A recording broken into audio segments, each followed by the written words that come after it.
Chapter 26. All the people of Judah took Uzziah, who was 16 years old, and made him king in the place of his father Amaziah.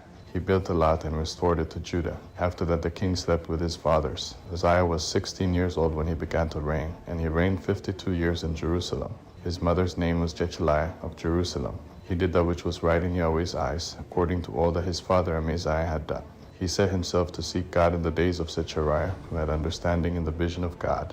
And as long as he sought Yahweh, God made him prosper. He went out and fought against the Philistines, and broke down the wall of Gath, the wall of Jabneh, and the wall of Ashdod. And he built cities in the country of Ashdod, and among the Philistines. God helped him against the Philistines, and against the Arabians who lived in Gerbal. And the Munim, the Ammonites, gave tribute to Uzziah.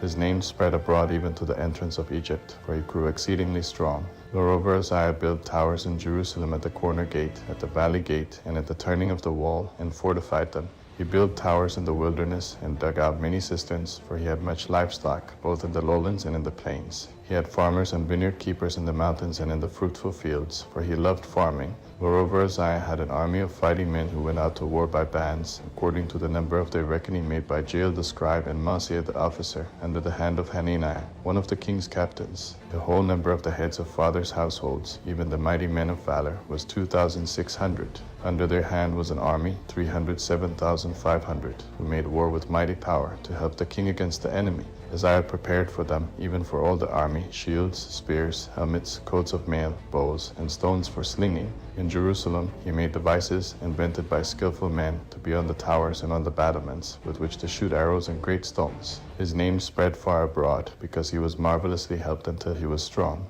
But when he was strong, his heart was lifted up, so that he did corruptly, and he trespassed against Yahweh his God. For he went into Yahweh's temple to burn incense on the altar of incense. Azariah the priest went in after him, and with him 80 priests of Yahweh, who were valiant men.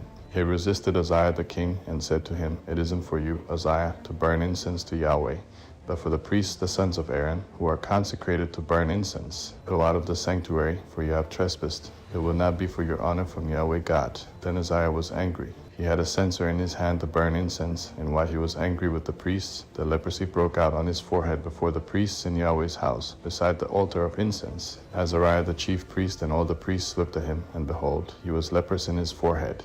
And they thrust him out quickly from there. Indeed, he himself also hurried to go out, because Yahweh had struck him. Uzziah the king was a leper to the day of his death, and lived in a separate house, being a leper, for he was cut off from Yahweh's house. Jotham his son was over the king's house, judging the people of the land. Now the rest of the acts of Uzziah, first and last, Isaiah the prophet, the son of Amoz, wrote. So Uzziah slept with his fathers, and they buried him with his fathers in the field of burial which belonged to the kings, for they said, He is a leper. Jotham his son reigned in his place.